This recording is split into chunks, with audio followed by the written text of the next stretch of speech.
Este webinar lo organizamos Fundación Cibervoluntarios y nosotros, Fundación Europea de Anti-Phishing Working Group, o APVG. Precisamente ahora, cuando afrontamos la nueva realidad tras la crisis sanitaria, cuando hay más gente que trabaja online y cuando hay más empleados que se encuentran trabajando desde casa, pensamos que es importante compartir las buenas prácticas y concienciar a más gente sobre las buenas prácticas online para un ocio y trabajo seguro. Hoy debatimos sobre buenas prácticas a nivel internacional, también sobre concienciación y sensibilización en el uso seguro de la red. La Organización de Estados Americanos, INCIBE, Cibervoluntarios y APVG presentan su trabajo en promover buenas prácticas online en la ciudadanía. Posteriormente, vamos a abrir el debate moderado por el profesor Manuel Medina. Si tenéis preguntas, dudas o ideas para nuestros ponentes, por favor, ponedlas en el chat. Y ahora os queremos presentar a nuestros ponentes. Nuestro querido moderador, profesor Manuel Medina, que es director del máster de ciberseguridad en la UPC, la Universidad Politécnica de Cataluña, y fundador y director de ESCERT y UPC. De la UA, el responsable de proyectos de ciberseguridad, Rolando Ramírez. De INCIBE tenemos el responsable de relaciones institucionales, Miguel Ángel Cañada. De Fundación Cibervoluntarios, Ángel Solá, responsable de programas internacionales, y mi compañero de APVG, responsable de ciberseguridad, Pablo López Aguilar. Pues adelante, Manuel, te cedo la palabra. Muchas gracias, Oriana. Efectivamente, hoy vamos a debatir sobre las buenas prácticas online que podemos desarrollar, y vamos a empezar haciendo una pequeña rueda de intervenciones de los ponentes que tú muy bien has presentado. Empezamos por Rolando Ramírez, que, como tú has dicho, trabaja en la OEA, y él nos explicará, bueno, qué es lo que se está haciendo desde la OEAS para promover la ciberseguridad de los ciudadanos, y tanto americanos como de todo el mundo, claro. Muchas gracias, Manuel. Gracias, Oriana, por la invitación. Por parte de la OEA, quisiéramos agradecer la invitación por formar parte de este panel. Y, bueno, primero que nada quisiera presentar lo que es la OEA. La OEA es la organización regional más antigua del mundo, creada en 1948, con el fin de promover democracia, desarrollo y seguridad en el hemisferio. Todo lo que se presentará en mi intervención no refleja la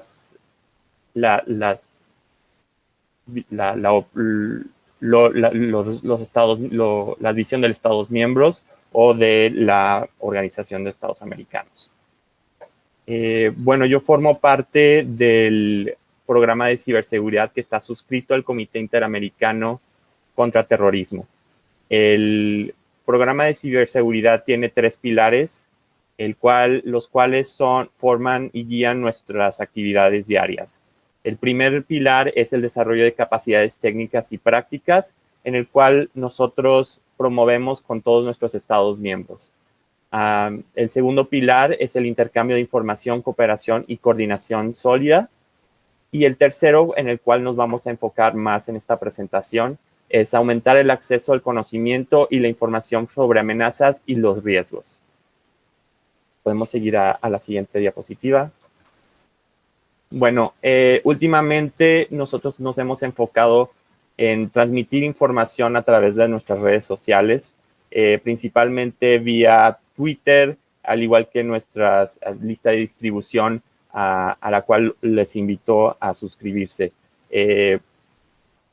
Más que, por ejemplo, recientemente hemos puesto tips o consejos como los que pueden ver en estas dos imágenes, en los que los usuarios puedan darse cuenta de cuáles son las mejores prácticas para mantenerse seguros en línea.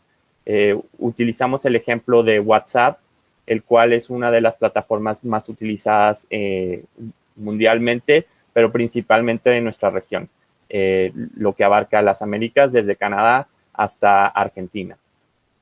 Igualmente, al ver el incremento de teletrabajo a causa del COVID-19, hemos puesto diferentes consejos de cómo asegurarse que el teletrabajo sea y permanezca seguro para todos los usuarios y de igual manera que se mantenga de mejor manera para todos los que son parte. Nosotros hemos realizado diferentes webinars y los hemos realizado con diferentes compañeros o colegas de diferentes grupos del sector privado, sector público. Recientemente tuvimos un webinar con Facebook. El webinar de Facebook se centró básicamente en cuáles son las prácticas para todos los usuarios, igualmente para padres de familia que quieran asegurarse que su seguridad, que la seguridad de sus hijos se mantenga de mejor manera. En este webinar compartimos diferentes consejos, mecanismos de ayuda, herramientas y disponibles consultas y dudas que puedan surgir en las diferentes plataformas de Facebook, tales como WhatsApp, Instagram y Facebook. El año pasado publicamos un white paper con Twitter, el cual fue el enfoque fue la alfabetización digital, que es interactuar con información referente a los medios y la tecnología y ser capaz de aplicar habilidades técnicas de comunicación. Desde lo más sencillo de mantener una contraseña fuerte que pueda proteger la privacidad y los datos de cada usuario, hasta cómo manejar esta plataforma a otro nivel. Este white paper pueden accesarlo a través de nuestra página web y pueden darse cuenta de cómo cualquier pequeña cosa que realizamos en esta plataforma puede afectarnos o cómo nosotros podemos prevenir cualquier ataque en muchas de las plataformas en las que interactuamos diariamente. Nosotros nos enfocamos mucho en promover buenas prácticas y aprendizajes con nuestros diferentes Estados miembros. Una de las nuestros principales enfoques es sobre la violencia de género en línea. Nosotros publicamos un white paper en el cual revisamos y damos a conocer las mejores prácticas para prevenir la violencia de género. Igual nosotros promovemos diferentes iniciativas de género para promover a mujeres en ciber, promover mujeres en carreras profesionales enfocadas a ciberseguridad, la cual es algo que mantenemos muy en centro de nuestro trabajo. Igualmente, siempre cooperamos con el sector privado y con diferentes miembros del sector no lucrativo. Esa es una de nuestras grandes facilidades como organización, que podemos tener a diferentes actores y dar a conocer las mejores prácticas, dar a conocer el conocimiento que se necesita para mantenernos a salvo de las ciberamenazas.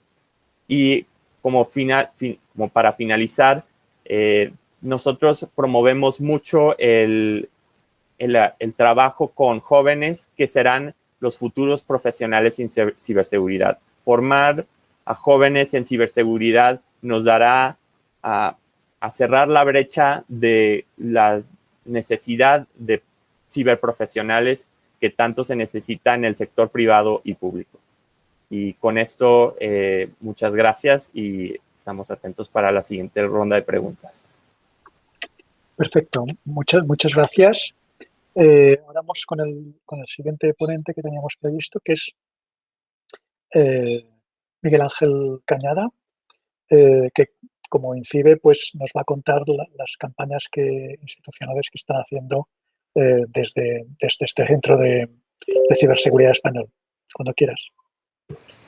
Bueno, muchas gracias, Manel, y gracias, en primer lugar, gracias por la invitación. Buenas tardes a todos y gracias por estar aquí en una cálida tarde de casi julio. Así que muchas gracias porque para nosotros, como sabéis, este es un tema muy importante y todo lo que tenga que ver con concienciación, sensibilización y buscar y mejorarlas o incorporar buenas prácticas es algo en lo que nosotros, pues evidentemente la INCIBE está muy implicado, ¿no? Bueno, como sabéis, INCIBE es una empresa pública, es una entidad que está adscrita al Ministerio de Asuntos Económicos y Transformación Digital. Lo hace a través de la Secretaría de Estado de Digitalización e Inteligencia Artificial. Y nosotros somos, INCIBE es el centro de ciberseguridad de referencia para ciudadanos y para empresas, fundamentalmente, también la red de investigación, pero nuestro core fundamentalmente está aquí, ¿no? Somos la entidad, tenemos el mandato, por así decirlo, tenemos la misión de colaborar, de contribuir a mejorar la ciberseguridad de ciudadanos y empresas, ¿no? Y en el fondo lo que buscamos es ser uno de nuestro trabajo se orienta a colaborar para ser uno de los países más ciberseguros del mundo. Si vuelves un segundito atrás, vuelvo un segundito atrás, aquí. Uno de los aspectos, nosotros trabajamos obviamente a nivel español, a nivel nacional, pero estamos también obviamente colaborando con instituciones y con entidades más allá de nuestras fronteras, ¿no? Y en ese sentido nuestra vocación internacional responde a la necesidad de hacer frente a las amenazas cibernéticas que, como todos sabéis, exceden el ámbito nacional, ¿no? Los riesgos cibernéticos son transnacionales y, por lo tanto, la respuesta requiere de un elevado grado de colaboración internacional, de cooperación internacional, y en ese sentido también, a través de INCIBE, estamos canalizando el esfuerzo, o parte del esfuerzo que hace España a la hora de intentar pues tener un ciberespacio más seguro, ¿no? Ahora sí, ¿cómo hacemos esto, no? Pues fundamentalmente lo hacemos a través de 5 pilares, ¿no? El primero es fomentar la confianza digital. Es un tema capital, ¿no? La sensibilización, concienciación en torno a aspectos de ciberseguridad. Como sabéis, el factor humano es el más decisivo a la hora de sufrir un ataque, ¿no? Una amenaza. Es el eslabón más débil, ¿no? Uno puede diseñar e implementar el sistema de seguridad más robusto del mundo, que al final el factor humano puede echar todo eso por tierra, ¿no? Por lo tanto, yo creo que cuando hablamos de ciberseguridad, uno de los aspectos más destacados sobre el que tenemos que trabajar de una manera más amplia, y hoy estamos haciendo también un poco esto, ¿no? Es el tema de la sensibilización, de la concienciación, en definitiva, de crear esa cultura de la ciberseguridad en la que INCIBE, junto a entidades como las que me acompañan y otras, pues estamos trabajando, ¿no? El segundo es dar respuesta a los incidentes cibernéticos, y esto lo hacemos a través de nuestro Centro de Respuesta a Incidentes Cibernéticos, nuestro CERT, que, como comentaba antes, es el que, digamos, es responsable de todos los incidentes que afectan a ciudadanos y a empresas, ¿no? Hay otras instituciones de la Administración del Estado como el INCIBE, como el CNPIC, ¿no? que se encarga específicamente de infraestructuras críticas, hospitales, centrales de energía, etcétera, etcétera, y la administración del Estado que está, digamos, protegida por el CNMC, ¿no? Pero nosotros, digamos, somos ese instituto de referencia, esa entidad de referencia para ciudadanos y empresas, y lo hacemos junto a muchas entidades con las que colaboramos a nivel nacional y también en el plano internacional. Te queda un minuto. ¿Disculpa? Te queda un minuto, perdona. Ah, pues entonces vamos mal porque no tengo para unos cuantos, pero lo voy a intentar. Detectar y promocionar el talento en ciberseguridad, para nosotros esto es capital. Como sabéis, hay una demanda enorme de empleo que debe ser cubierta. Algunas estimaciones, Gartner, por ejemplo, nos dice que dentro de unos años habrá 3,4 millones de puestos de trabajo en ciberseguridad sin cubrir. Por lo tanto, uno de los elementos en los que estamos trabajando es intentar detectar, promocionar y animar a que surja talento en ciberseguridad. Y hay otra parte fundamental de nuestra actividad, que es impulsar la industria y el sector de ciberseguridad en España, ¿vale? Y esos son otros de los, digamos, son otros pilares importantes. Junto a esto desarrollamos tecnologías también en colaboración con las fuerzas y cuerpos de seguridad del Estado para intentar, digamos, tener herramientas más útiles en la lucha contra las amenazas. Bueno, esto ya lo he comentado en Cibecer, si podemos pasar a la siguiente porque ya he hablado de esto. Dentro de lo que sería la parte de empresas, ahí no voy a detenerme mucho aquí, pero simplemente para que lo sepáis, os animo también a que lo visitéis. De nuestra página web en incide.es tenemos toda una actividad que desarrollamos para empresas a través de esta línea de Protege tu Empresa, con muchísimos recursos y muchísimas herramientas útiles para proteger a las empresas, especialmente a las pymes, ¿no? Y también, y aquí sí que me querría detener un poco, pero quizá lo hagamos más adelante en el debate, la Oficina de Seguridad del Internauta, como sabéis, esto está disponible en osi.es. Aquí podéis encontrar multitud de recursos de temas de concienciación, de formación, un catálogo de herramientas muy amplio para resolver dudas, para básicamente tener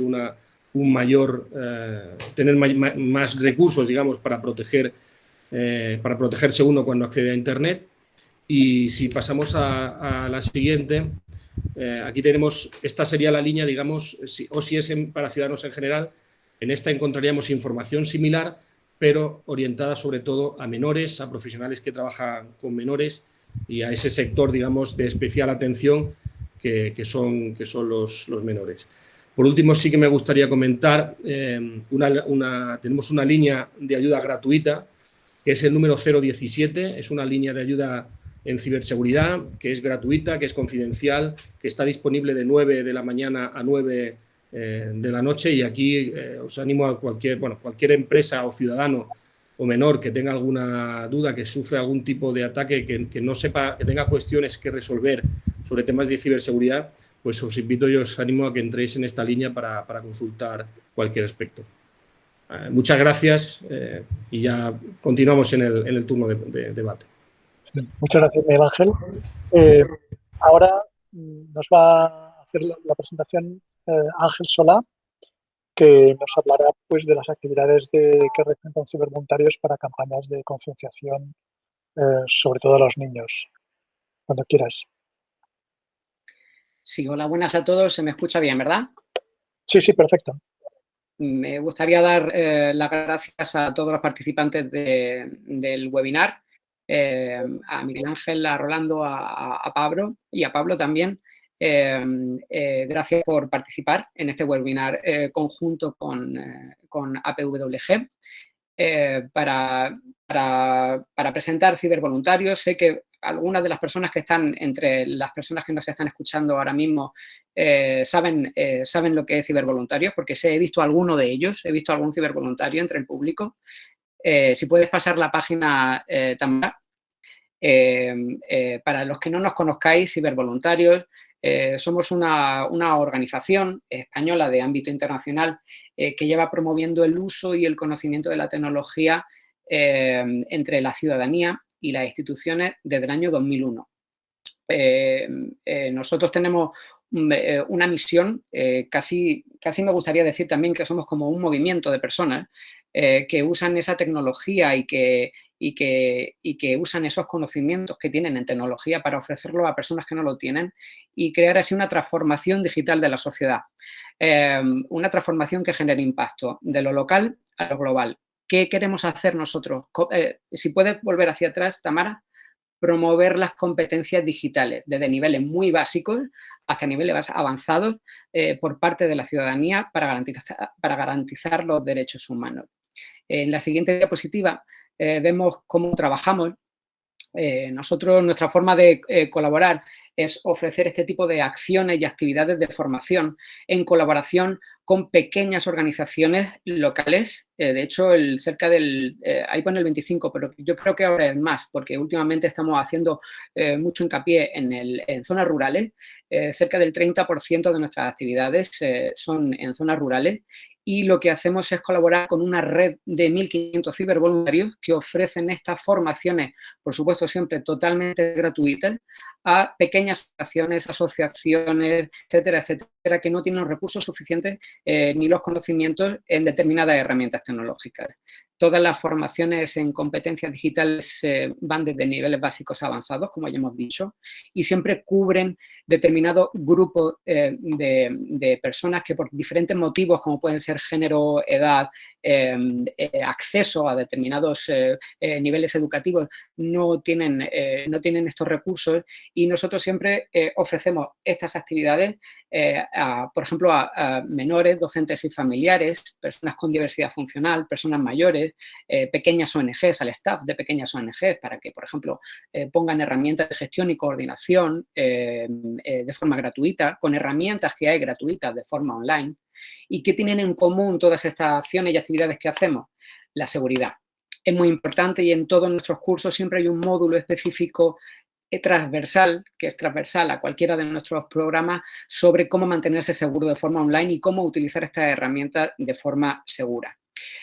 Actualmente contamos con 2 programas fundamentales en ciberseguridad, que son el primero, Generación con Z. Sí, no está mal escrito, es así. No, se refiere a la generación Z, y es un programa cuyo público objetivo son esa generación Z, esas personas de 14 a 18 años que pues son nativos digitales, tienen un smartphone y utilizan Internet desde hace mucho tiempo. Y nosotros lo que hacemos es ofrecer tipos de formación online, compaginados también con campañas de sensibilización en cómo fomentar el pensamiento crítico, sobre todo cuando usan redes sociales. Estas formaciones van dirigidas a menores, entorno familiar, educadores, profesores, padres y madres. Si queréis más información podéis entrar en www.generacion.org, y el objetivo es clarísimo, es promover que los jóvenes españoles sean protagonistas de sus propias acciones. De hecho, el eslogan es "tus acciones cuentan online". Son personas que están constantemente conectadas a las redes, y que nosotros lo que hacemos con estas formaciones es... Perfecto. Un diálogo intergeneracional entre los menores, los educadores y los padres. Si pasan eso es.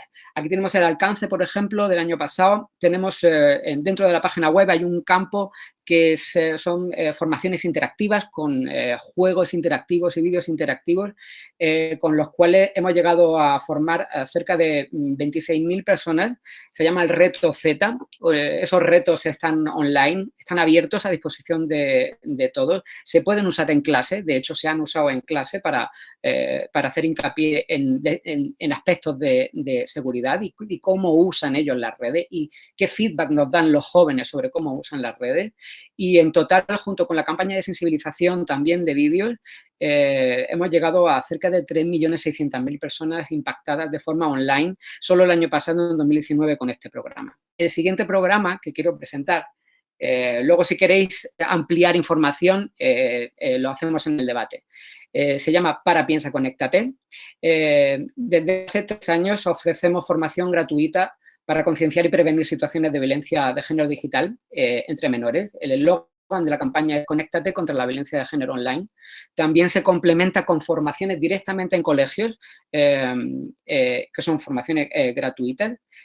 Ahora mismo todas esas formaciones se están haciendo debido a la COVID-19, por supuesto, tanto Generación como para Piensa Conéctate. El curso escolar a partir de septiembre va a empezar de forma online. Todas nuestras formaciones van a ser de forma online. De hecho, ya estamos contactando con todos los colegios. Si pasas la página, aquí lo tenemos. El alcance de Para Piensa Conéctate, por ejemplo, durante 2019 se ofrecieron 51 talleres en 15 centros educativos y se llegaron a 1.500 personas formadas. Para terminar, quiero hacer hincapié en que la campaña de sensibilización contra la violencia de género en la red para menores ha funcionado muy bien. En todas las redes sociales se ha hecho viral y se ha compartido mucho. Y bueno, os queremos dejar con este vídeo de Conéctate contra la violencia de género en red, que es una de las campañas de 5 vídeos que tenemos, que si queréis tener acceso a ellos están colgados en la página web www.parapiensaconectate.es. Si puedes poner el vídeo, ya terminamos con esto. ¿Se oye? No se oye. No se oye, Tamara.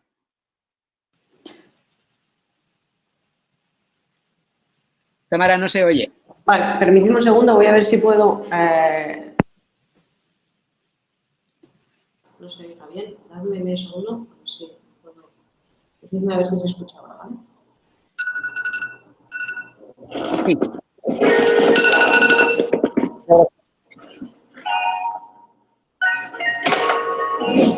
A ver qué foto subimos, provocadora. Me gusta cómo salgo. Y aquí te provoco que se... Oye, ¿no te parece que vas enseñando mucho tú? Sí, más vas enseñando tú por casa. Gracias. Madre, así sí que se agradece el calor. ¿Qué haces, tío? ¿Mi caso a este?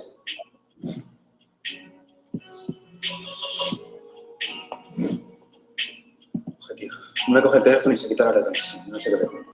Tío, ya te contestará, no seas pesado. Hasta luego.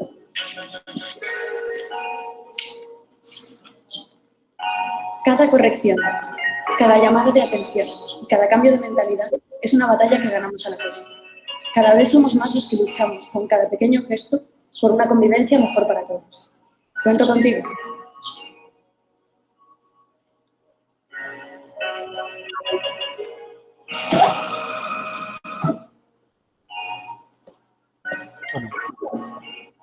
Muchas gracias. Ahora vamos a acabar esta primera ronda de intervenciones con Pablo López Aguilar, que nos hablará de los escaparates de seguridad que tiene Anti-Phishing Working Group. Cuando quieras, Pablo. Muchas gracias, Manel. Bueno, podemos empezar. Para la siguiente, por favor. Bien, muchas gracias. Bueno, voy a intentar ser muy breve. A ver, en Anti-Phishing, aparte de participar de forma muy activa en proyectos europeos, siempre en el ámbito de la ciberseguridad, estamos muy concienciados que el eslabón más débil de la cadena de ciberseguridad es, como no podía ser de otra manera, el ser humano. Entonces, primero de todo, quería hablaros un poco de la campaña Stop Think Connect que llevamos años promoviendo. Stop Think Connect es una coalición creada en octubre de 2010, sin precedentes, de empresas privadas, organizaciones sin ánimo de lucro, organizaciones gubernamentales, que estaba liderada ni más ni menos por la National Cybersecurity Alliance y Anti-Phishing Working Group. Su objetivo es promover una serie de buenas prácticas para que nosotros, las personas, mejoremos nuestros hábitos cotidianos en el uso de las tecnologías de la información, como por ejemplo para que aprendamos a utilizar usuarios y contraseñas robustas, cuando accedamos a nuestras redes sociales, sistemas de ficheros, etcétera. Y como veis en esta diapositiva, a día de hoy, Stop Think Connect cuenta con más de 23 países que están utilizando esta estrategia.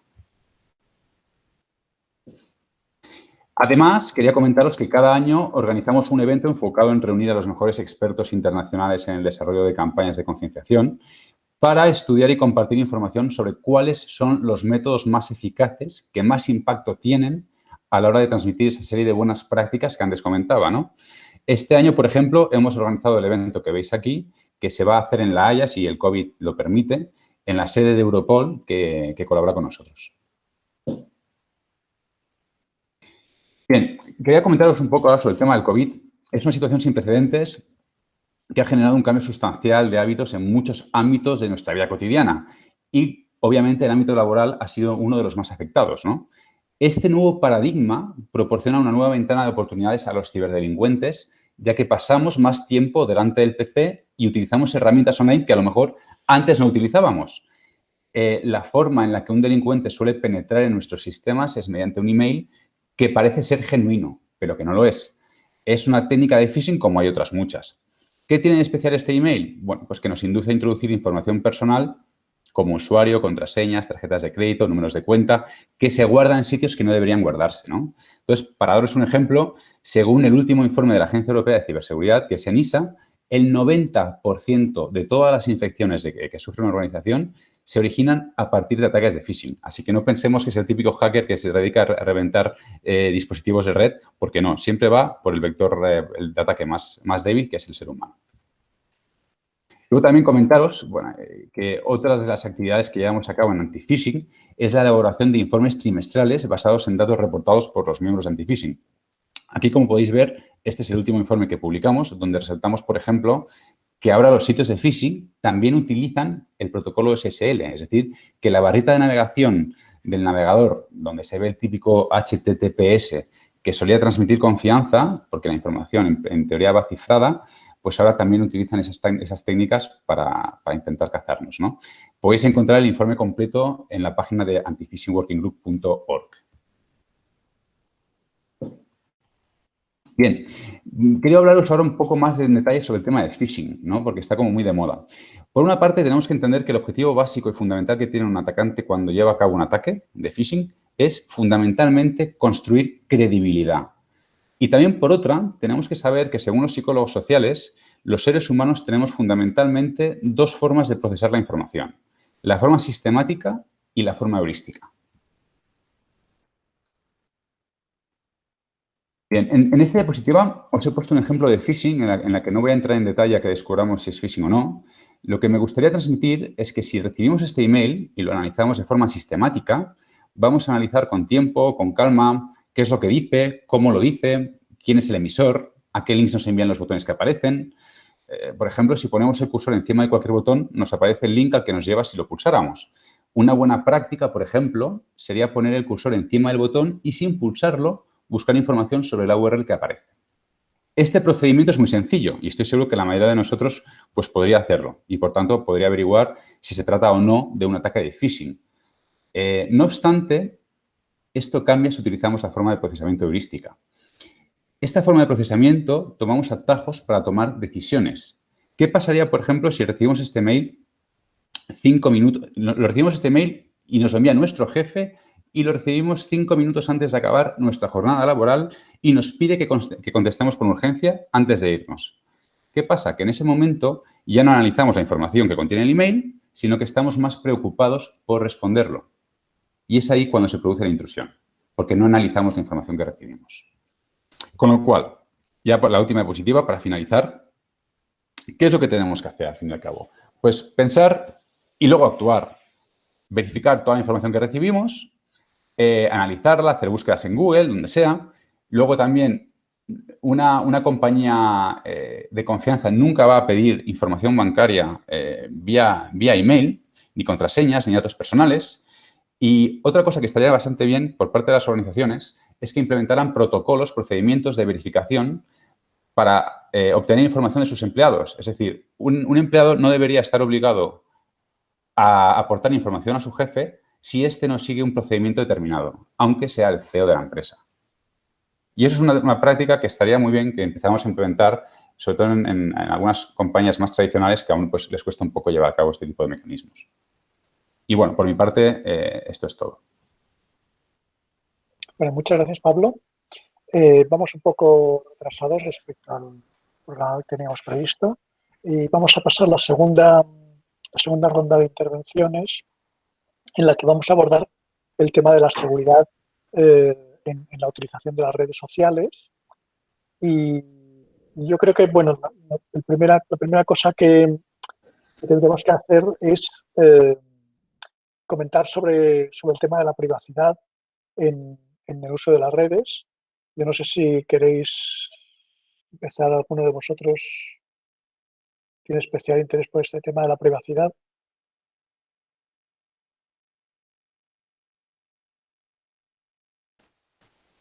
Bueno, si quieren yo intervengo en esto.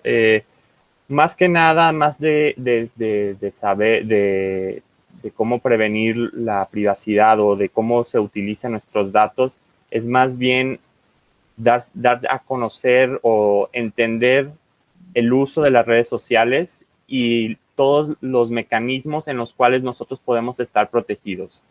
Es esencial que nosotros nos informemos. Nosotros tenemos todas estas herramientas, todos estos mecanismos para comunicarnos, para mantener interacciones al día a día. Es por ello que nosotros, al tener todo esto tan accesible, no nos damos cuenta lo que realmente conlleva nuestro uso en estas redes sociales. Es por ello que debemos informarnos antes de acceder, antes de compartir nuestros datos en los diferentes medios.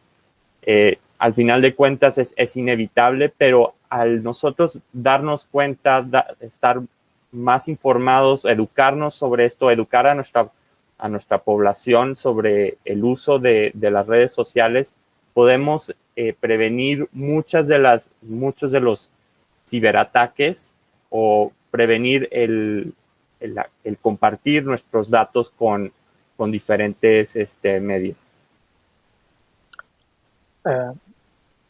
Muchas gracias. Ahora, bueno, el otro, no sé. Sí, bueno, yo, Manel. Sí, pero es que estaba hablando con el micrófono en silencio, disculpad, no se oía nada, esto suele pasar. Sí, yo un poco en línea de lo que decía Rolando, ¿no? Yo creo que esto es un tema muy importante que quizá seguramente está yendo o va más, ¿no? Porque al final cada vez las generaciones más jóvenes son nativos digitales o más nativos digitales cada vez, y al final no somos plenamente conscientes de la cantidad de información y del rastro digital que tenemos en la red, ¿no? Entonces yo creo que Rolando apuntaba un tema muy importante que tiene que ver con todo lo que tiene que ver con ese celo en guardar toda la información personal, ¿no? Yo creo que por un lado tenemos que ser conscientes de que cuando estamos compartiendo algo en Internet, y es un tema casi que quizá en las generaciones que somos un poco ya mayores no lo podemos ver, pero que los jóvenes no. Uno tiene la sensación cuando está compartiendo algo en Instagram que lo está haciendo a través de su dispositivo en un entorno seguro, tranquilamente, en su casa, y no se da cuenta de que con eso está exponiendo esa información a millones de personas, ¿no? Entonces sí que es importante tomar conciencia de esto, ¿no? Porque al final cuando uno está dejando de una manera abierta y pública toda esa información personal en Internet, está abriendo la puerta a problemas de robo de identidad o a problemas al final. Este tipo de cuestiones que parecen menores, que no les damos, uno tiende a pensar, bueno, a mí ¿por qué van a buscarme a mí las cosquillas, ¿no? ¿Quién va a querer suplantar mi identidad, ¿no? Al final todo esto creo que es más un tema, más que una cuestión técnica. O sea, podríamos hablar del tema de las contraseñas o del tema de la doble autenticación o cómo evitar que la gente acceda a nuestras redes sociales, que son prácticas muy recomendables, ¿no? Pero hay un concepto quizá que es más filosófico que tiene que ver con esto, ¿no? Con que tenemos que ser conscientes y tenemos que educarnos y educar a los demás en la necesidad de tener una cierta prudencia a la hora de compartir información personal y sensible en redes sociales, en entornos abiertos, ¿no? Más allá de lo que muy bien apuntaba Rolando, que tiene que ver con la fiabilidad de la persona a la que le estamos dando esa información, etcétera, etcétera. A lo mejor estamos haciéndolo con una compañía segura, pero lo estamos haciendo de manera pública y estamos abriendo una puerta a que eso ocurra, ¿no?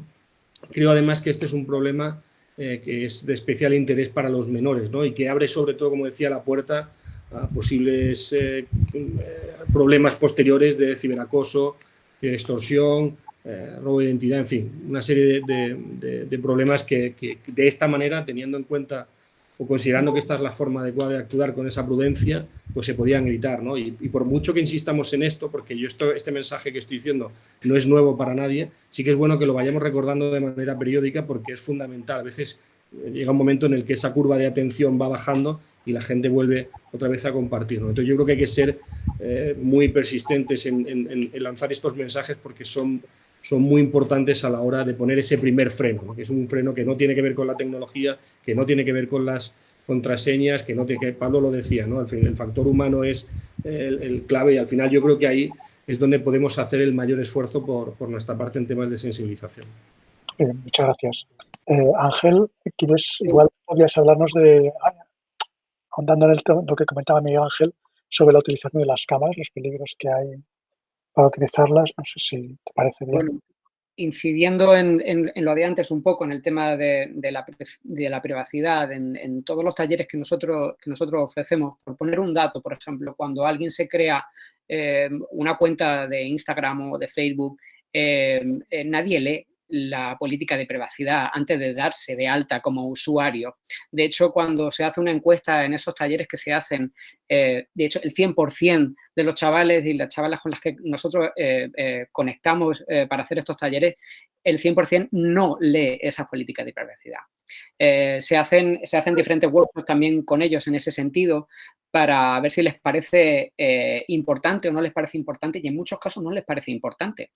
Con lo cual incidimos en que la concienciación es fundamental, y la concienciación desde muy pequeños, desde que tienen ese smartphone en las manos, porque todos lo sabemos. Yo tengo sobrinos que tienen 13 años y ya tienen un smartphone en sus manos. Es lo más común, por ejemplo, entre menores en España, por ejemplo. No sé, Rolando, tú sí tienes datos en Estados Unidos, pero creo que a nivel mundial más o menos es similar. Alguien con 13 años ve un perfil de Instagram, se da de alta y no pregunta, él simplemente lo hace porque lo hacen sus amigos, lo hace por comportamiento vicario. Entonces, por eso la educación y la concienciación es fundamental. En cuanto al uso de la cámara, sobre todo nos referimos al tema de los móviles, ¿vale? Del smartphone, un ordenador personal en el bolsillo de un menor o de una menor de 13, 14, 15 años. Selfies, Instagram, vivimos en el mundo de la imagen y obviamente pues sí, se hacen fotos y las cuelgan en sus redes. Nosotros lo que podemos decir ahí es que por supuesto, establecemos ese diálogo intergeneracional, porque es muy importante también que los docentes que están educando a esos menores y el entorno familiar, padres y madres, sepan qué hacen esos menores cuando están con el teléfono móvil. No se trata de prohibir, sino de educar. Y decir, nosotros además que es una filosofía que tenemos en todos nuestros programas, que es como horizontal en todos nuestros programas. Nunca prohibición, pero sí esa sensibilización y concienciación de esto puede pasar.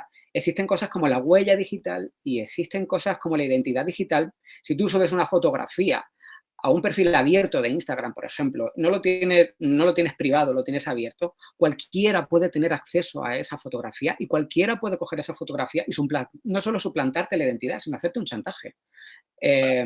Obviamente nosotros en todos los talleres que ofrecemos siempre ponemos ejemplos, ¿vale? E intentamos jugar con ellos, también hablando un poco su lenguaje, porque se suelen aburrir mucho cuando les hablas de este tipo de cosas. No olvidemos que pues lo mismo ellos algunas veces saben más que los propios profesores que le están dando la información sobre cómo utilizar determinada app, determinada red social, etcétera, etcétera.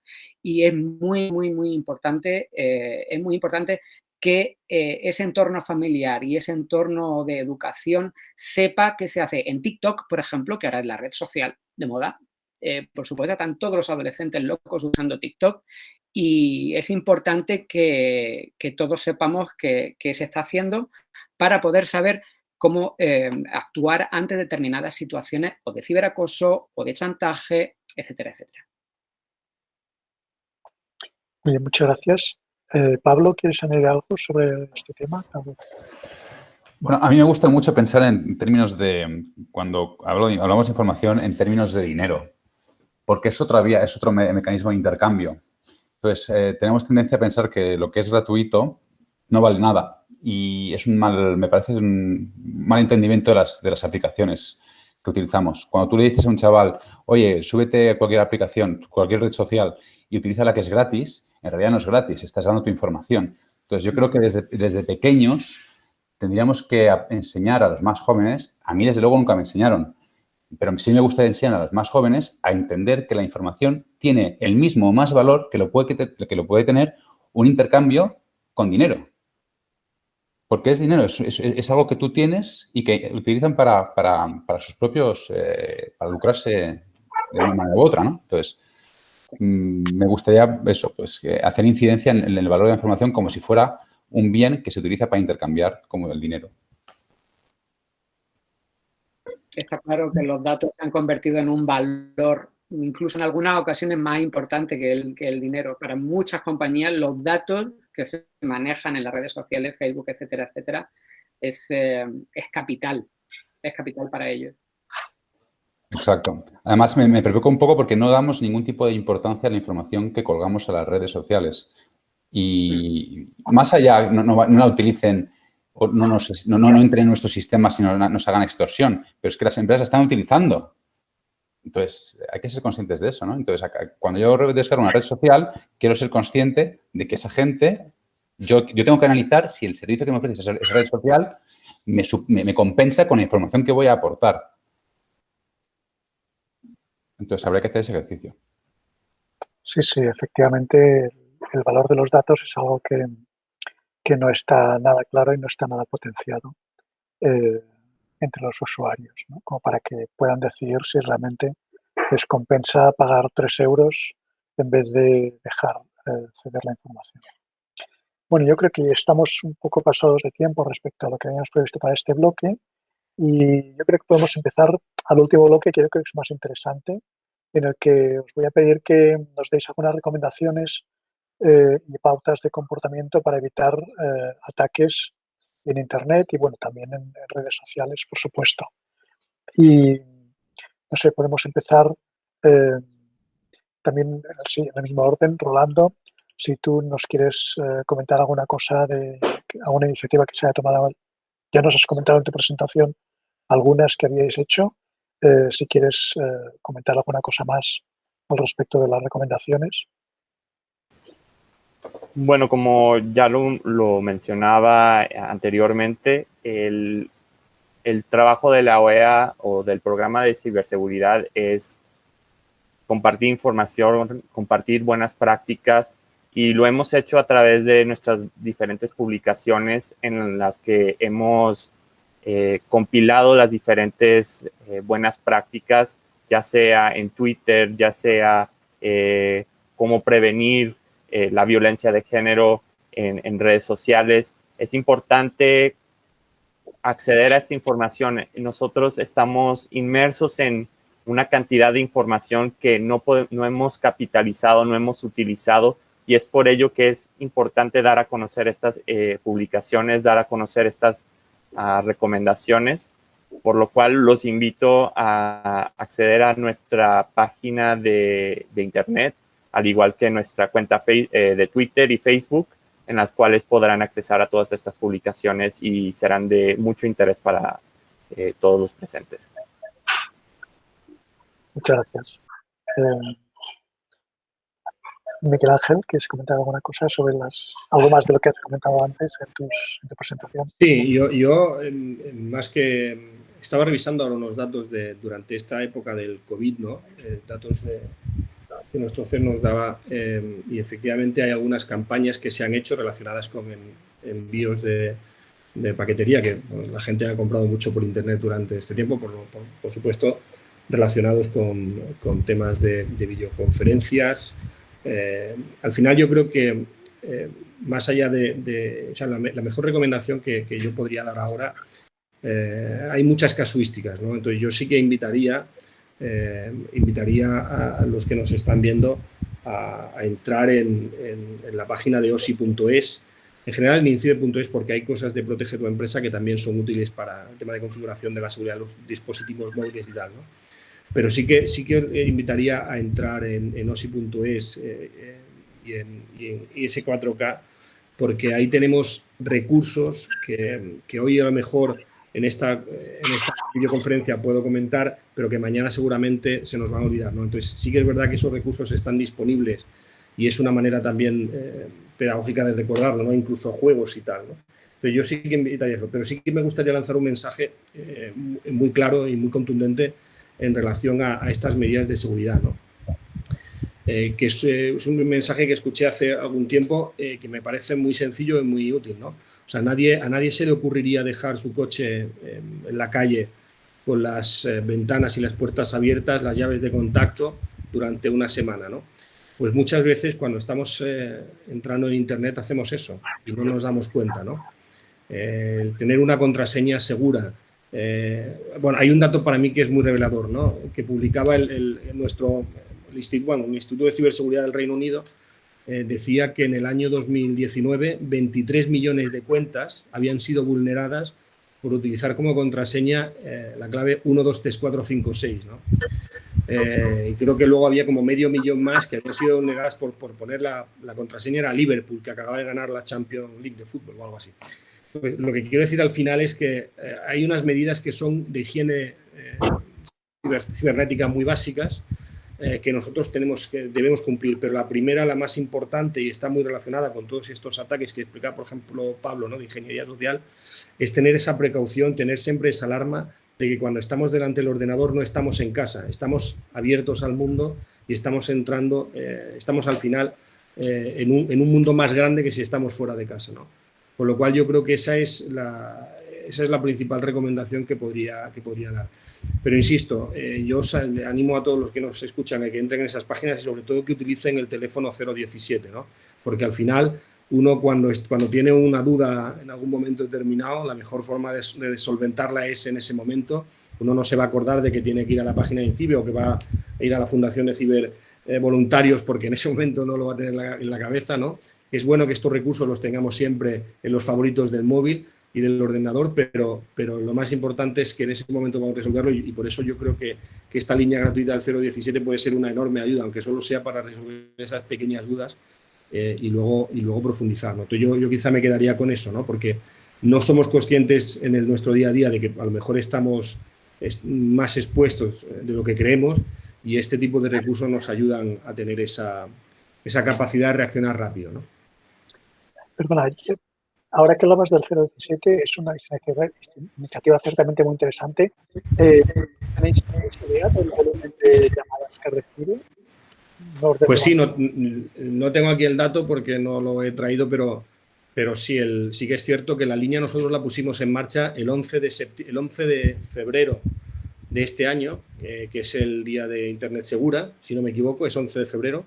Lo presentamos en el Internet Day que hacemos cada año en Madrid y ahí lo pusimos en marcha. Sí sé que ha habido un crecimiento porque cada mes sí que vemos el incremento de llamadas, pero el número exacto no te lo podría dar ahora. No obstante, luego, Manel, con mucho gusto lo puedo buscar esa estadística y te la doy. Pero sí que es verdad que, por ejemplo, hemos notado un incremento de llamadas durante el último mes de abril, creo que era abril-mayo, lo cual pues también está quizá muy relacionado con que ha habido mucha gente que está teletrabajando, hay mucha gente que estaba estudiando desde casa, ha habido un incremento de la superficie de riesgo, por así decirlo, muy elevada y al final ese teléfono se ha utilizado más. Pero sí, estamos haciendo esfuerzos para darlo a conocer. La idea es también, y en ese sentido os pido ayuda, que nos ayudéis a difundirlo, es un número, ya os digo, es un número de ayuda gratuito, 017, en el que cualquiera puede resolver sus dudas y os animo a que lo utilicéis. Muchas gracias. Ángel, yo quería preguntarte, si me dejas, uno de los problemas es que para conseguir que la gente, digamos, siga las recomendaciones estas que hacemos, es dar unos mensajes dirigidos para un determinado tipo de audiencia, ¿no? Vosotros, que has comentado antes que teníais audiencias, profesores, bueno, docentes, adolescentes, familias y tal, ¿tenéis alguna práctica que permita ayudar a focalizar esos mensajes de recomendación?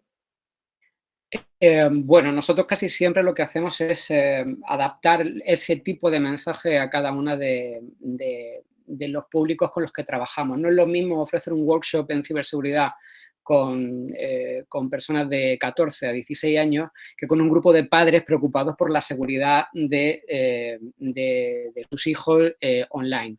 Entonces, aunque se tiende a fomentar ese diálogo intergeneracional, lo que hacemos nosotros es adaptar esos mensajes. Siempre hablar el lenguaje, por ejemplo, de los menores cuando nos estamos dirigiendo a ellos, ¿vale? Y luego, pues, para concienciación, nosotros lo que siempre decimos es una recomendación, es seguir formándose constantemente.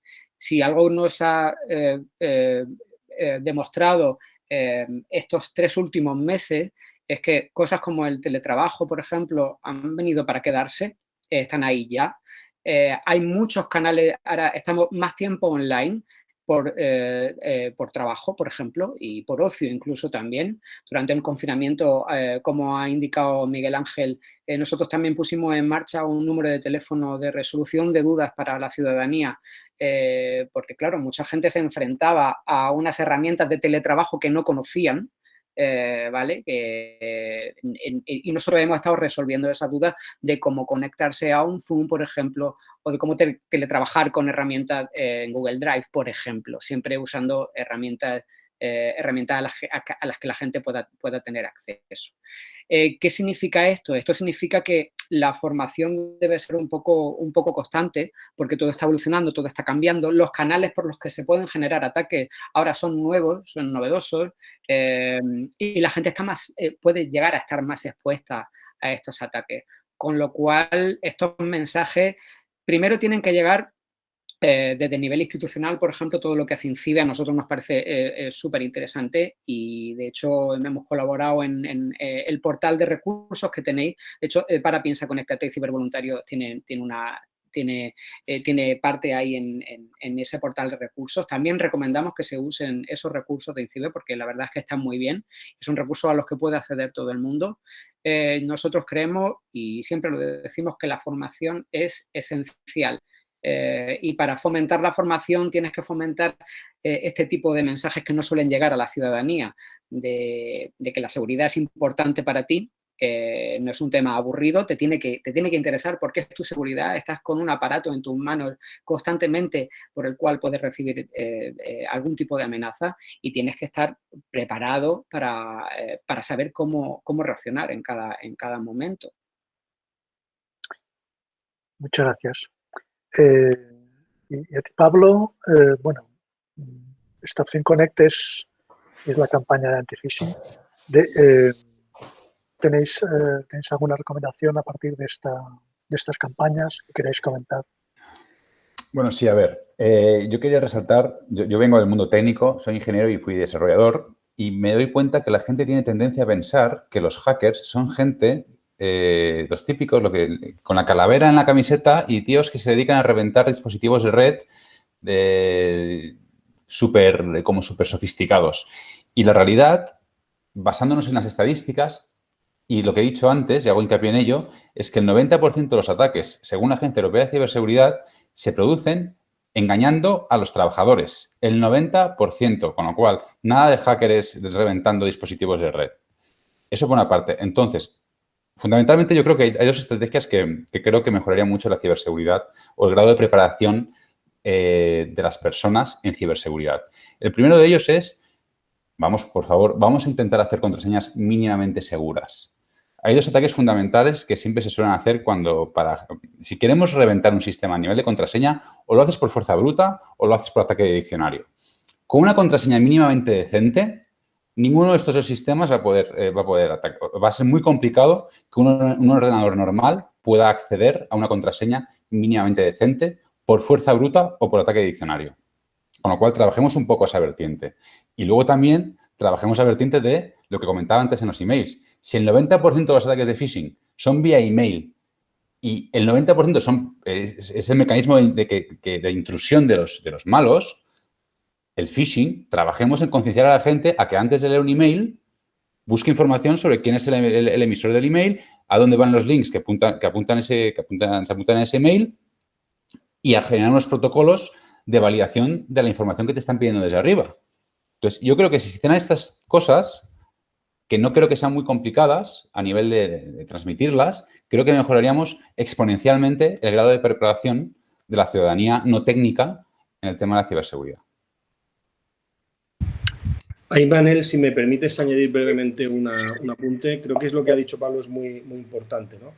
Esa idea romántica del ciberdelincuente que está en un ordenador ahí intentando, pues, de alguna manera, vulnerar diferentes dispositivos, efectivamente, seguramente queda algún romántico por ahí, ¿no? Pero bueno, romántico de este tipo me refiero. Pero sí que es cierto que estamos enfrentándonos sobre todo a organizaciones criminales con un horario laboral de trabajo. Es decir, estamos hablando de gente que está en lugares remotos. Casi una enorme mayoría de los ataques no se realizan dentro de las fronteras del país. Bueno, evidentemente se hacen de una manera general, pero me refiero, es un tipo de ataque transnacional que se escapa muchas veces de la capacidad de persecución de los agentes de aplicación de la ley y que además es un ataque de una organización que está dedicada 24/7 por 365 días a ese tema, con lo cual los dos elementos que ha comentado Pablo son muy importantes precisamente por eso. O sea, hay gente que se dedica profesionalmente, organizaciones criminales que se dedican profesionalmente al ciberdelito, ¿no? Y por lo tanto tenemos que ser muy conscientes de que por muchos esfuerzos que hagamos en sistemas rígidos, sistemas fiables, sostenibles y que de alguna manera sean lo suficientemente robustos para repeler ese tipo de ataques, el factor humano sigue siendo en el 95 o 99% de los casos la principal brecha a la seguridad digital, ¿no? Y es por eso precisamente que la generación de esas capacidades en los ciudadanos en general, ¿no? La generación de esas capacidades en los menores, que son un público especialmente vulnerable, y por supuesto también la generación de capacidades en la empresa, ¿no? Pero la generación de esas capacidades en los ciudadanos es fundamental, ¿no? Y nosotros aquí desde INCIBE, evidentemente, trabajamos en esa línea, pero hay muchas instituciones, algunas aquí presentes, que están en esa misma línea, que trabajamos, como muy bien decía Ángel, y que colaboramos mucho porque es fundamental llegar a todos los ciudadanos con esto, y hay muchos ciudadanos a los que llegar. Pues al final de lo que se trata, yo creo que es de redoblar los esfuerzos en este ámbito.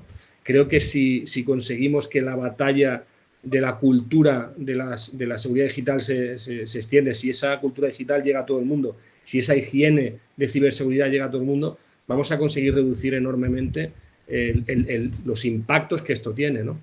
Más allá de que desde el punto de vista técnico cada día los sistemas son más robustos, etcétera, etcétera. Pero como decía Pablo, si al final pones 1, 2, 3, 4, 5, 6 de contraseña, todo ese castillo se cae como un castillo de naipes porque no tienes ese factor fundamental que es la sensibilización y la concienciación de los ciudadanos, no has conseguido levantar esa concienciación en ellos, esa conciencia, del peligro, y eso es ahí donde quizá tenemos que hacer un esfuerzo o seguir haciendo esfuerzos notables, ¿no?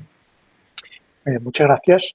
Ya estamos prácticamente en el momento de la ronda de preguntas. Yo creo que a los que estáis amablemente os habéis unido a este seminario, os pedimos que pongáis preguntas en el chat, pero de entrada yo voy a intentar, aprovechando lo que estaba contando Miguel Ángel, hacer una pregunta a Rolando, porque efectivamente es cierto que la mayoría de los ciberataques provienen de organizaciones cibercriminales y que son ataques transnacionales, ¿no? Y uno de los motivos es porque en algunos países no han suscrito la Convención de Budapest y entonces en esos países, digamos, se admite que los ciberataques que no afectan a sus propios residentes, a sus propias empresas, no son perseguidos, ¿no? Y por tanto, digamos, una especie de ciberparaísos. Y algunos de esos países están, bueno, algunos están en Europa también, pero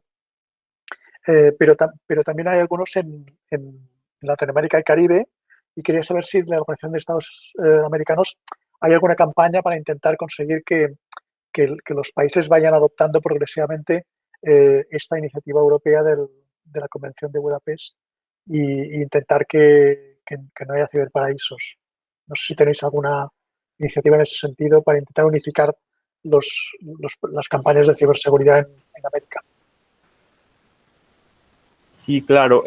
Mira, más que nada el programa de ciberseguridad nos hemos enfocado a desarrollar las estrategias nacionales de ciberseguridad. Cada país de nuestra región, de alguna forma u otra, hemos trabajado, colaborado con ellos en crear estas estrategias de ciberseguridad.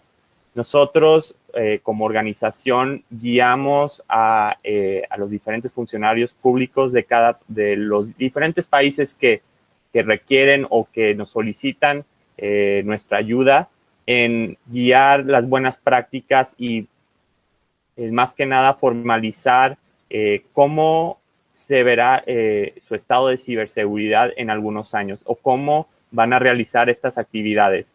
Muchas veces guiamos educando de manera, damos a conocer el manual de Tallinn, las buenas prácticas de la Convención de Budapest, en las que cada país puede adoptar y formar su legislación de acuerdo a sus necesidades y a las necesidades internacionales, que son de reducir el cibercrimen y enjuiciar a los cibercriminales. La OEA no, al ser una entidad, no solo podemos guiar a los países miembros, no podemos enforzar o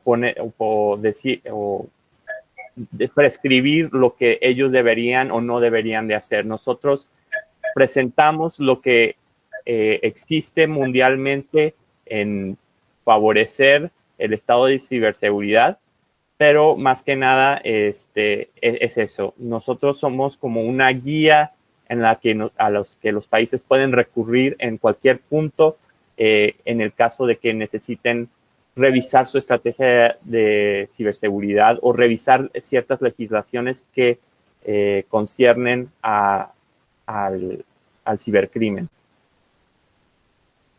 Muy bien, muchas gracias. Bueno, todavía no tenemos preguntas entre los asistentes, pero antes, hace unos minutos, había un pequeño debate que lo ha resuelto un poco Pablo sobre el tema de las políticas de privacidad, ¿no?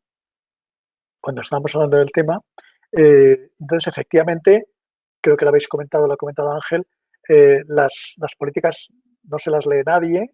En ese sentido, nosotros, bueno, yo también he estado colaborando con Anti-Phishing Working Group y con las campañas de Stop Think Connect.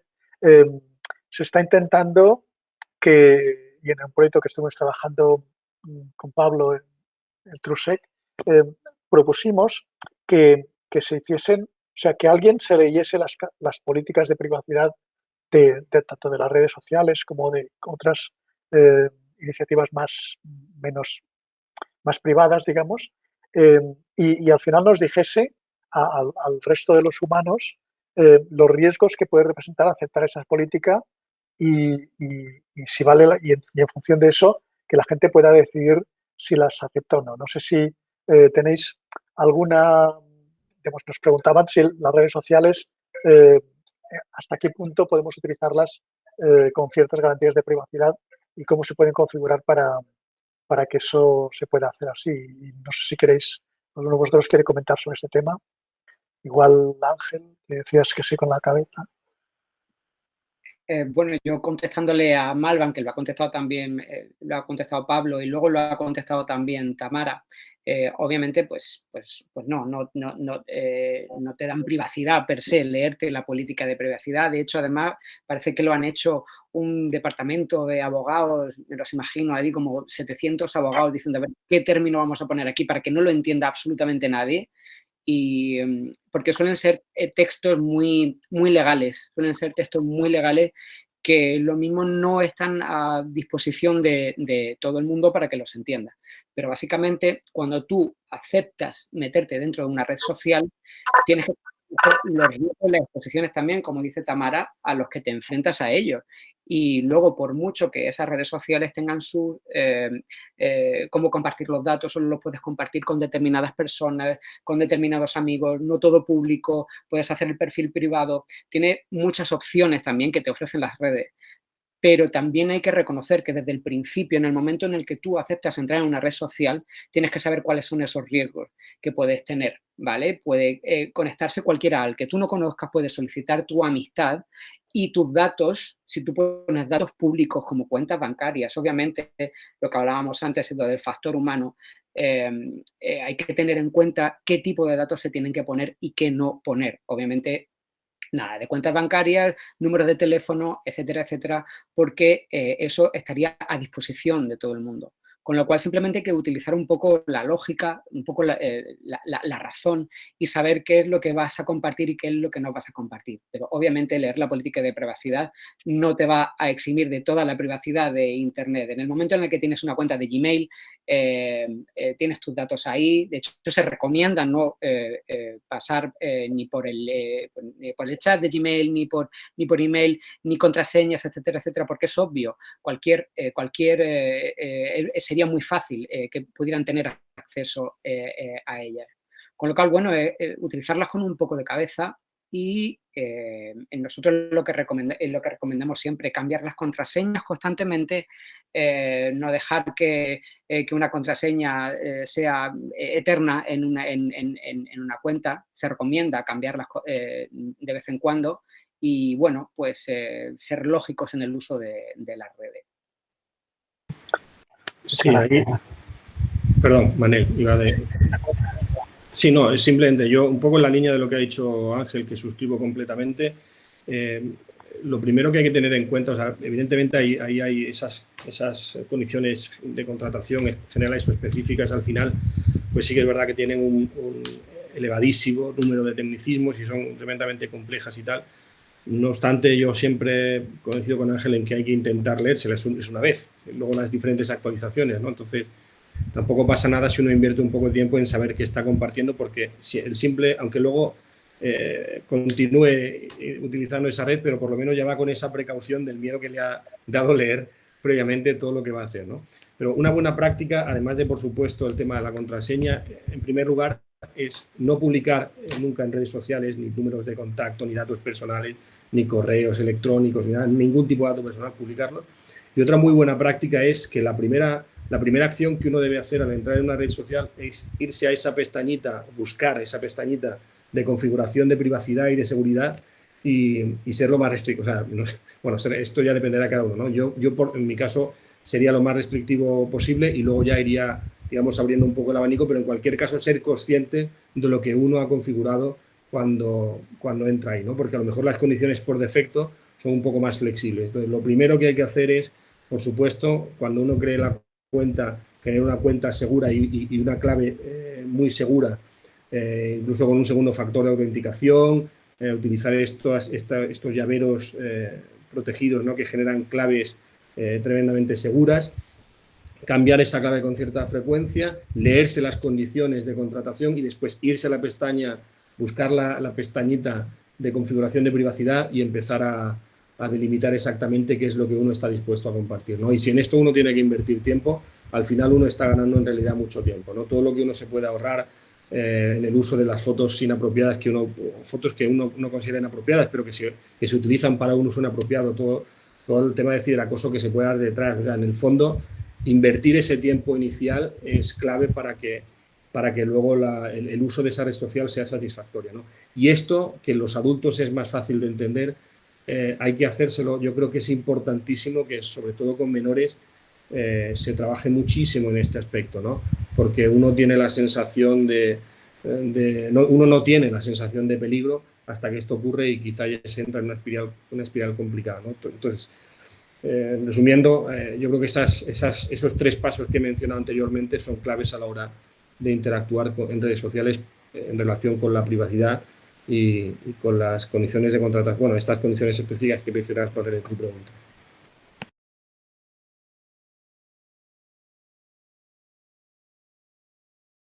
No, dejé de hablar, simplemente decía que... Sí, no, Es que Ángel me estaba haciendo señas a mí de que estaba hablando para mí solo. Bueno, yo creo que tenemos un par de preguntas. Manuel Delgado nos pregunta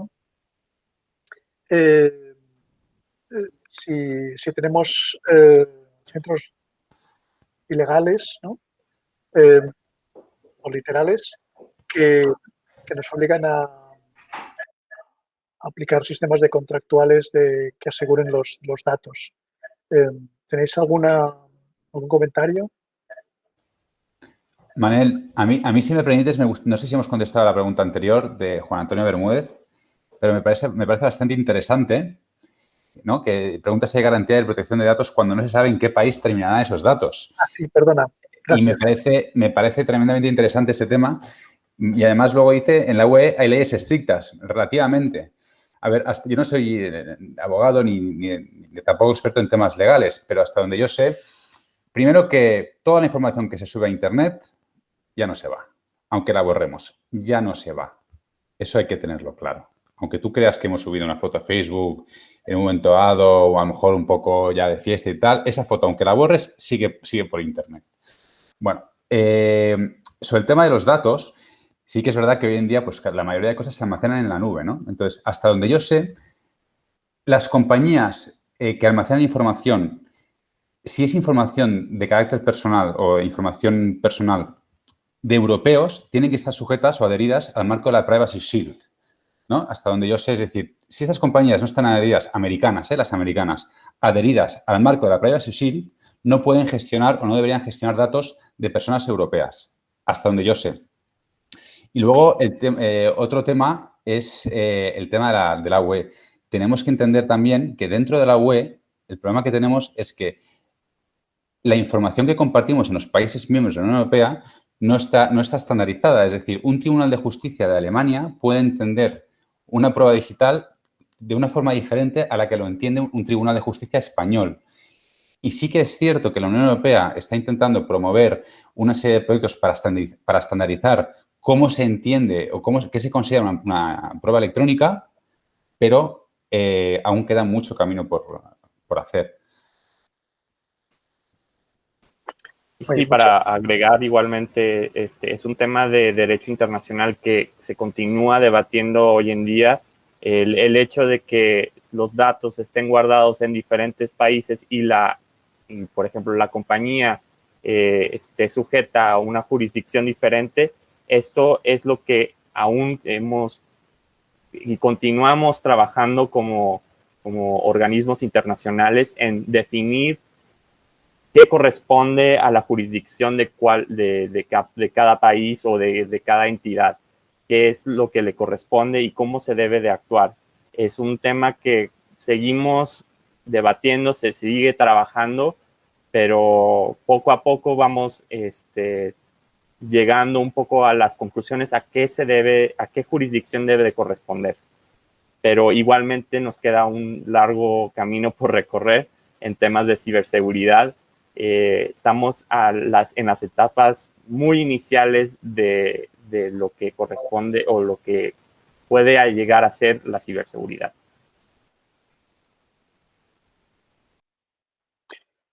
Muy bien, muchas gracias. Bueno, teníamos, se estaba hablando sobre estos temas. Yo creo que la Unión Europea está intentando conseguir que efectivamente los datos personales no salgan de Europa y que en cualquier caso estén guardados en países en los cuales se ha llegado a un acuerdo de que van a ser tratados siguiendo las restricciones que impone la legislación europea como el Reglamento General de Protección de Datos. No sé si queréis añadir alguna cosa más sobre este tema. Pasamos a la siguiente pregunta.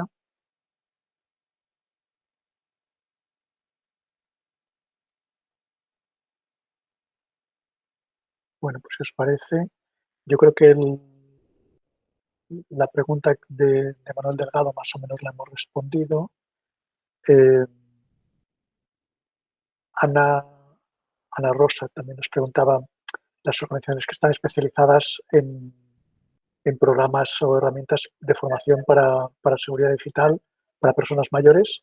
¿Tenéis no sé, igual desde INCIBE o desde Cibervoluntarios, ¿tenéis alguna campaña específica para gente mayor?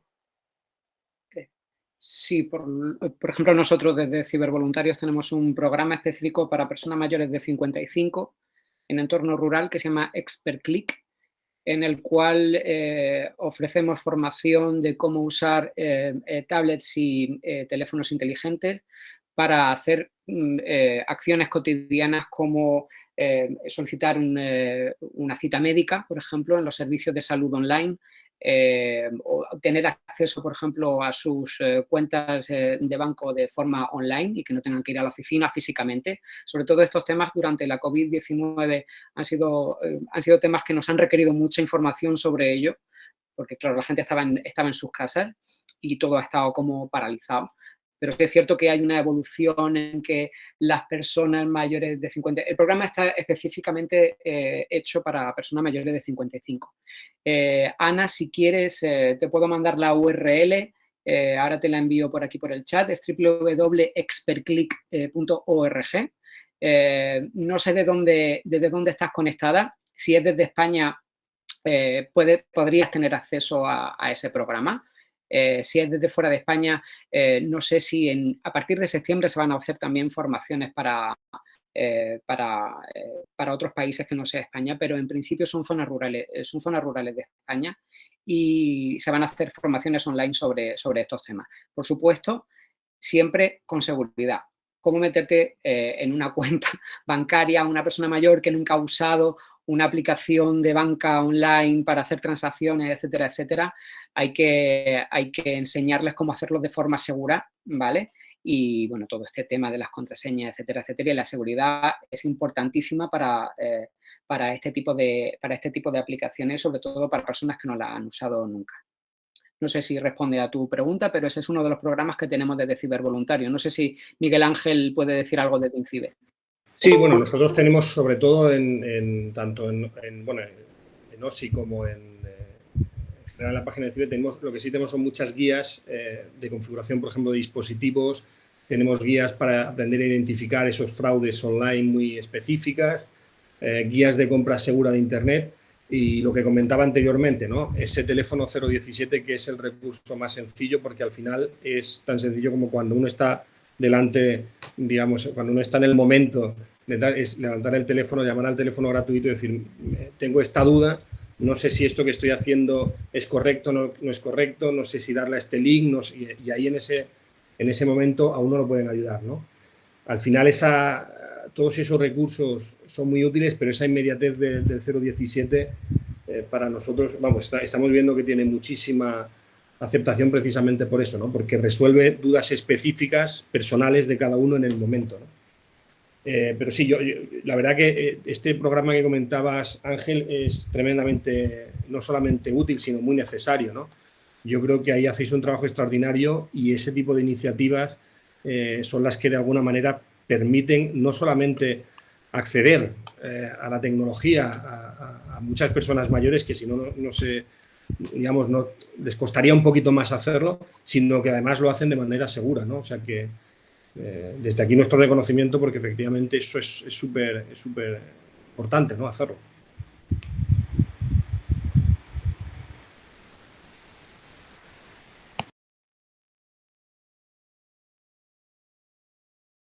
Manel, creo que no te estamos escuchando, no sé si estabas... Perdón, sí, me había vuelto a poner en mute. No, decía que hemos llegado prácticamente a la hora que habíamos quedado que acabaríamos. No sé si queréis que hagamos una ronda final de conclusiones. Podemos empezar, como hemos hecho antes, por Orlando. Había una última pregunta que creo que no hemos respondido. Sí. Bueno, era por no alargarnos demasiado respecto. Si queréis responder a alguno de vosotros muy rápidamente. Sobre si sirve de algo tener claves seguras. Yo personalmente pienso que sí. Está clarísimo. Una clave segura es la mejor barrera y el mejor escudo para estar seguro y cambiarla habitualmente.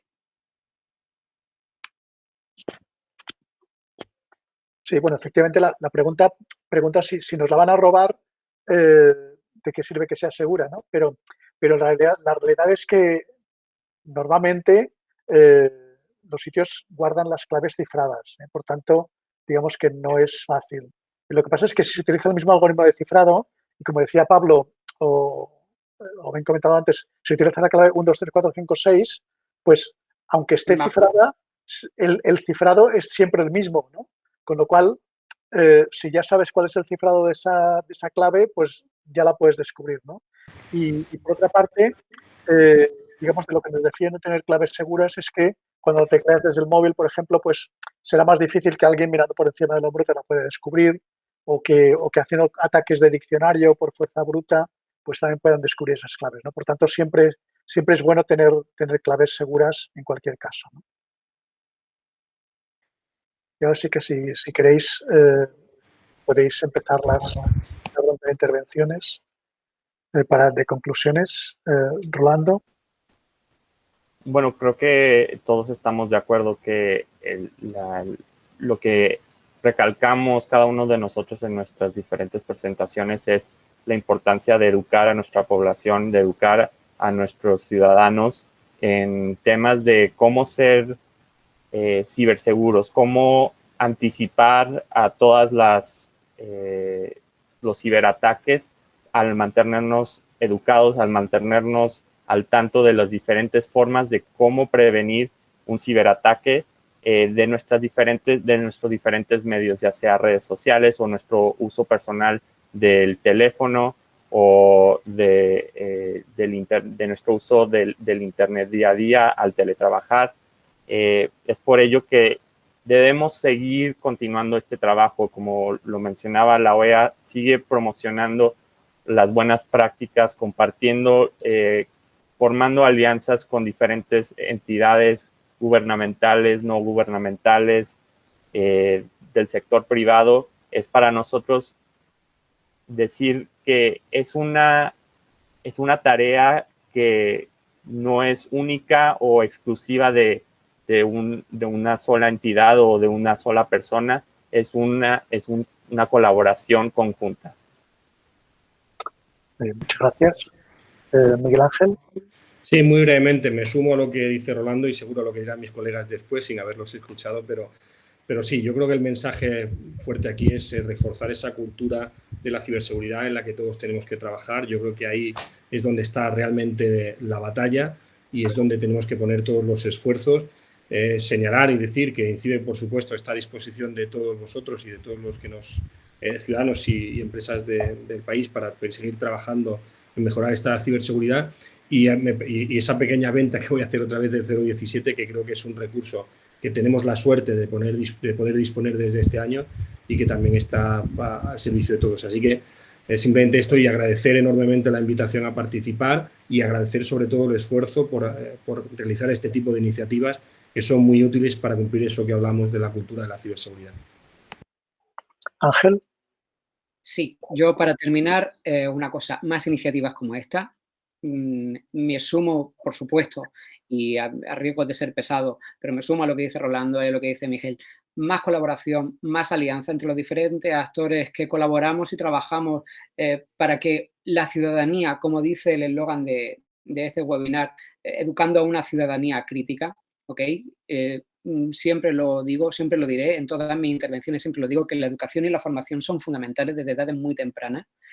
Y bueno, pues un reto, llegar a más gente. Necesitamos llegar a más gente, que más gente conozca cuáles son las posibilidades que tienen con la tecnología, que la tecnología no es una barrera, sino que es una puerta abierta al conocimiento y que usada de una forma segura es lo mejor para la humanidad en el siglo XX y en el siglo XXI. Gracias, ciertamente muy interesante. Pablo. Bueno, pues yo me sumo a mis compañeros. Deciros que tanto Ángel como Miguel como Rolando, creo que vuestras organizaciones son una referencia en el tema de la concienciación, así que ha sido un placer poder colaborar con vosotros. Bueno, y simplemente decir que, igual que ellos, que tenemos que enfocarnos a una ciudadanía que normalmente no tiene un perfil técnico y que la palabra ciberseguridad no tiene que asustar. que es que parece que dice ciberseguridad y aquí, wow, esto es dificilísimo, esto no va conmigo.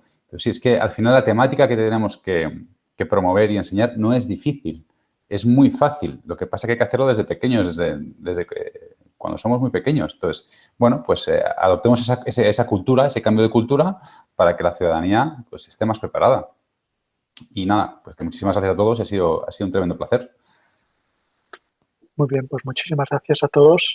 Efectivamente, como todos habéis dicho antes, el factor humano es el más importante y la única manera de conseguir que los humanos nos comportemos de una forma cibersaludable, pues es haciendo campañas como esta. Yo creo que tenemos que agradecer a tanto a cibervoluntarios como Anti-Phishing Working Group que nos hayan brindado esta oportunidad de conocer estas iniciativas que os recomiendo que visitéis las webs que han comentado, donde se recopila mucha información que nos puede ayudar a todos, ¿no? Y intentar también la colaboración que comentabais.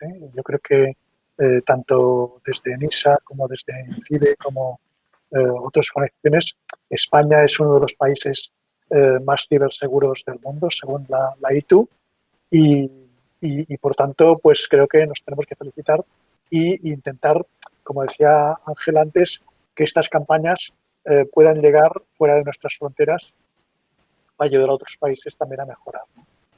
Bueno, muchas gracias a todos. No sé si Torina quieres decir alguna cosa antes de acabar.